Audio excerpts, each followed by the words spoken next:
All right, we're moving on to chapter 5, and we're going to talk about the skeletal system. Now, the skeletal system is made up of the bones, the joints, the cartilages, and ligaments. There are two main divisions of the bones of the skeleton. The axial skeleton, consisting of the skull, the vertebral column, and the rib cage. And the appendicular skeleton, consisting of the bones of the upper and the lower limbs, and the girdles that attach them to the axial skeleton. We have many functions of bones. Bones support the body and cradle the soft organs. They protect vital organs. They allow movement. They store minerals such as calcium and phosphate and store fat. And they house certain tissue in the marrow cavities that actually produce the blood cells. In the human body, we have 206 bones. All bone has a dense outer layer consisting of compact bone, and then we have internal to the compact bone is spongy bone, which consists of these honeycomb needle-like or flat pieces called trabeculae. We classify bones in 4 different ways. First of all, there is long bones. Long bones are longer than they are wide, and they have a definite shaft and 2 ends, and consist of all limb bones, except the patellas, the carpals, and the tarsals.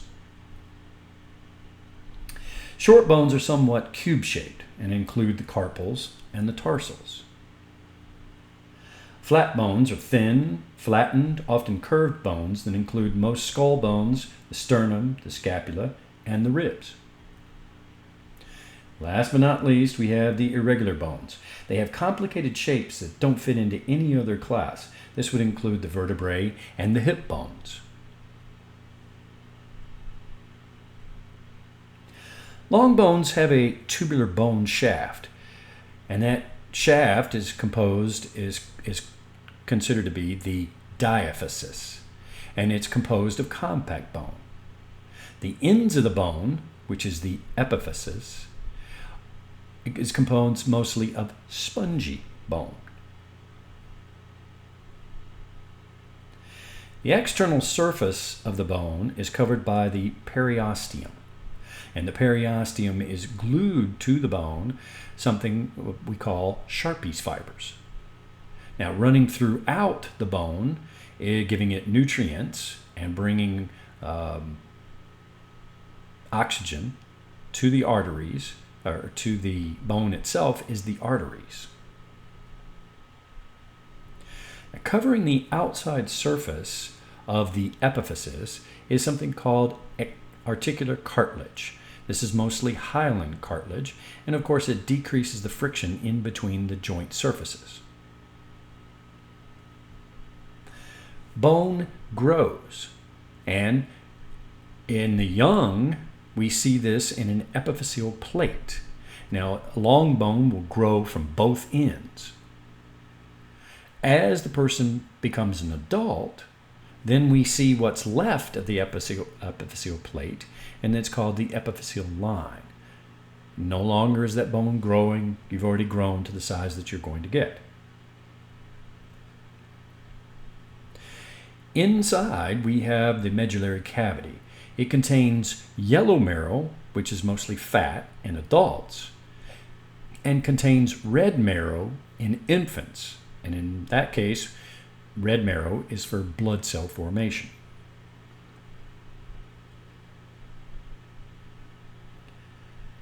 Bone markings are projections, depressions, and openings found on the surface of bones that functions as sites of muscles, ligaments, and tendon attachment, as joint surfaces, and as openings for the passage of blood vessels and nerves.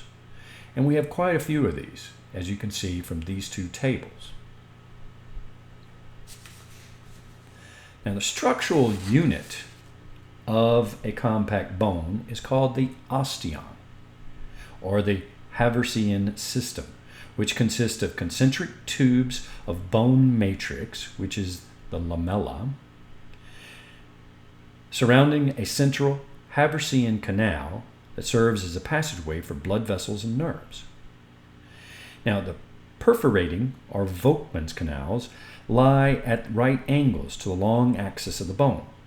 They connect the blood and nerve supply of the periosteum to that of the central canal and medullary cavity.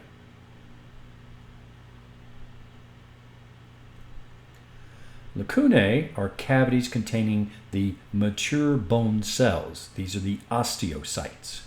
They're arranged in concentric circles. The lamella is the rings around the central canal which house the lacuna.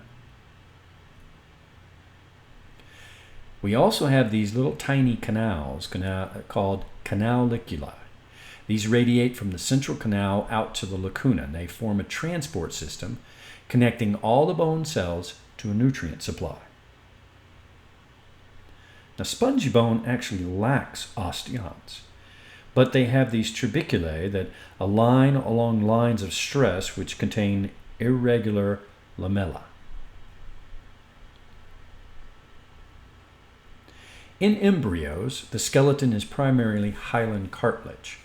And as bones grow, the hyaline cartilage is replaced by bone.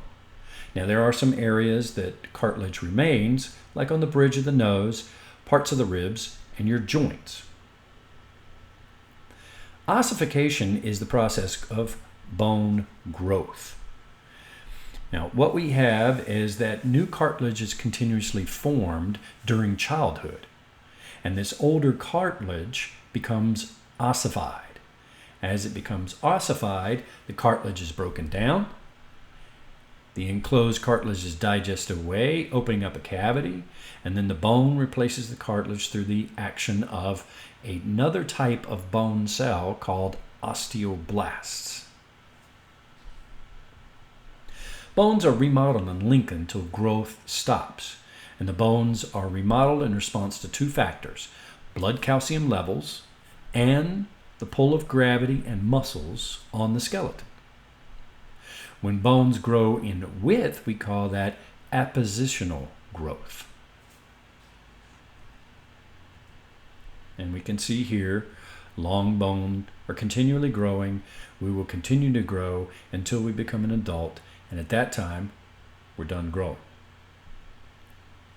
Next up, we have the different kinds of cells that are found in bone. We have the osteocytes, which are the mature bone cells. We have the osteoblasts, which are bone-forming cells. We have the osteoclasts, which are the bone-destroying cells. And bone remodeling is performed by both the osteoblasts and the osteoclasts.